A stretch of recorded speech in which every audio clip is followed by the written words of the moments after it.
নমস্কার বন্ধুরা, আজকে আমার রেসিপি আলু দিয়ে মাছের ডিমের ঝোল। আমার এই রেসিপিটি শেষ পর্যন্ত দেখার জন্য অনুরোধ রইল।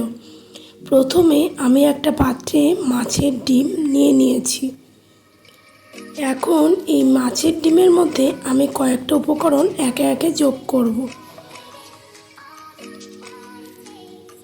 প্রথমে এই মাছের ডিমের মধ্যে দিয়ে দিলাম অল্প একটু লবণ,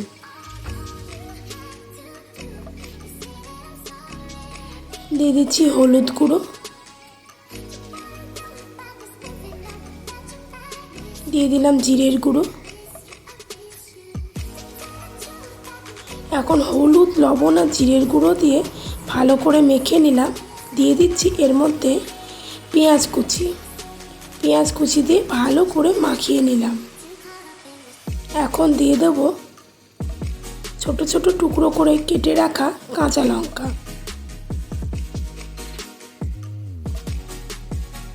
দিয়ে দিচ্ছি বেসন কাঁচা লঙ্কা দিয়ে মাছের ডিমটাকে ভালো করে আমি মাখিয়ে নিচ্ছি। দেখুন বন্ধুরা, ভালো করে মাখানো হয়ে গেছে। এখন গ্যাসের ফ্লেম অন করে কড়াই বসিয়ে দিয়ে দিলাম সর্ষের তেল ভালোভাবে গরম হয়ে গেলে মাছের ডিমগুলোকে গোল গোল বড়ার আকারে তেলের মধ্যে দিয়ে ভালো করে ভেজে নেব। একে একে গোল গোল করে বড়ার আকারে তেলের মধ্যে দিয়ে দিচ্ছি।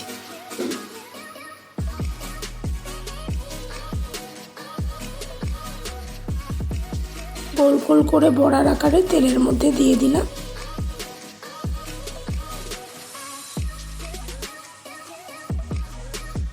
গ্যাসের ফ্লেম মিডিয়ামে দিয়ে দু পিঠই ভালো করে ভেজে নেব।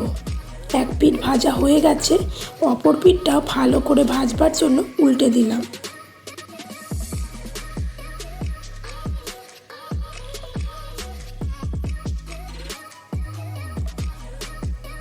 ভালো করে ভাজা হয়ে গেছে, একটা পাত্রে আমি মাছের ডিমগুলোকে তুলে নিচ্ছি।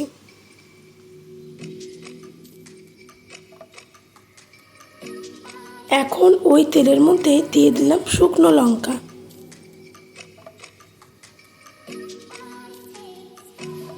দিয়ে দিলাম তেজপাতা,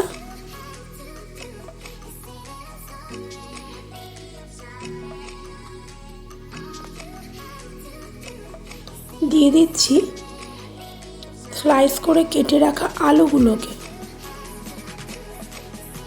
আলুগুলোকেও হালকা লাল লাল করে আমি ভেজে নেব।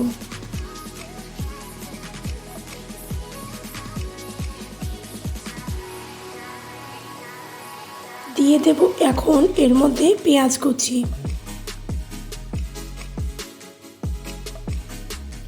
আলু আর পেঁয়াজটাকে লাল লাল করে একটু ভালো করে ভাজবো। দিয়ে দিলাম হলুদ গুঁড়ো,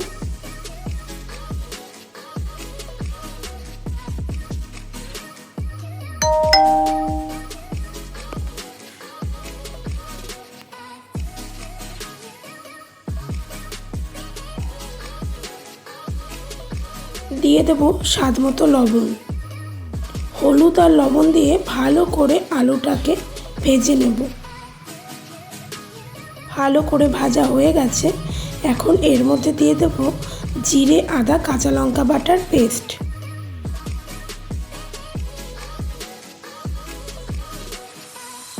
মশলাটা দিয়ে আলু পেঁয়াজের সাথে ভালো করে কষিয়ে নেব।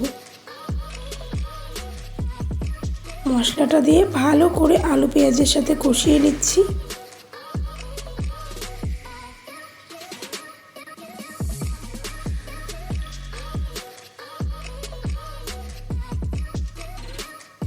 এখন এর মধ্যে দিয়ে দেব মশলা ধোয়া জল,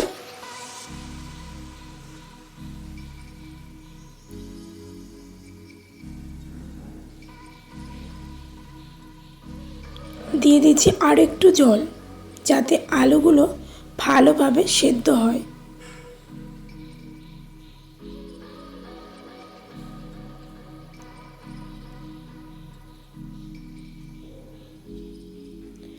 এখন দিয়ে দেব এর মধ্যে কাশ্মীরি লঙ্কার গুঁড়ো 1 চামচ,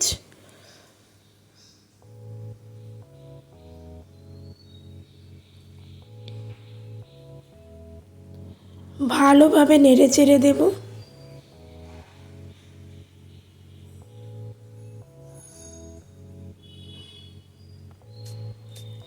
আলুগুলো ভালোভাবে সেদ্ধ হওয়ার জন্য একটা ঢাকনা দিয়ে ঢাকা দিয়ে দেব।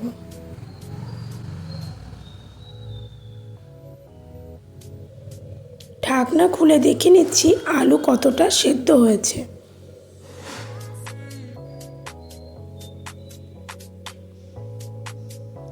এখন এর মধ্যে একে একে দিয়ে দিচ্ছি ভেজে রাখা মাছের ডিমগুলোকে। ভেজে রাখা মাছের ডিমগুলো ঝোলের মধ্যে একে একে দিয়ে দিলাম।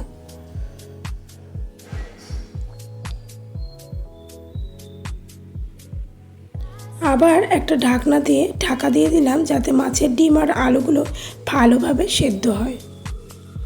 10 মিনিট পরে ঢাকনা খুলে দেখে নেব মাছের ডিম আর আলু সেদ্ধ হয়ে গেছে কিনা। দেখুন বন্ধুরা, ঝোলের পরিমাণও অনেকটা কমে এসছে। মাছের ডিম আর আলুগুলো ভালোভাবে সেদ্ধ হয়ে গেছে। এখন সবশেষে দিয়ে দিচ্ছি গরম মশলা।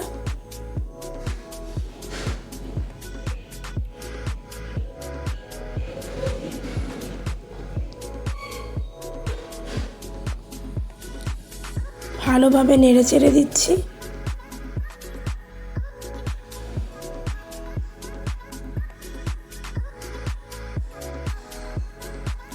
আলু দিয়ে মাছের ডিমের ঝোল খেতে সকলেরই খুব ভালো লাগে। এই রেসিপিটি আপনারাও বাড়িতে এইভাবে রান্না করে দেখবেন এবং কেমন হয়েছে আমাকে কমেন্ট করে জানাবেন। ভালো লাগলে আমার চ্যানেলটা অবশ্যই সাবস্ক্রাইব করবেন বন্ধুরা। আবার অন্য একটি রেসিপি নিয়ে হাজির হব। ভালো লাগলে অবশ্যই সাবস্ক্রাইব করবেন, কমেন্ট করবেন এবং লাইক করতে ভুলবেন না। ভালো থাকবেন বন্ধুরা।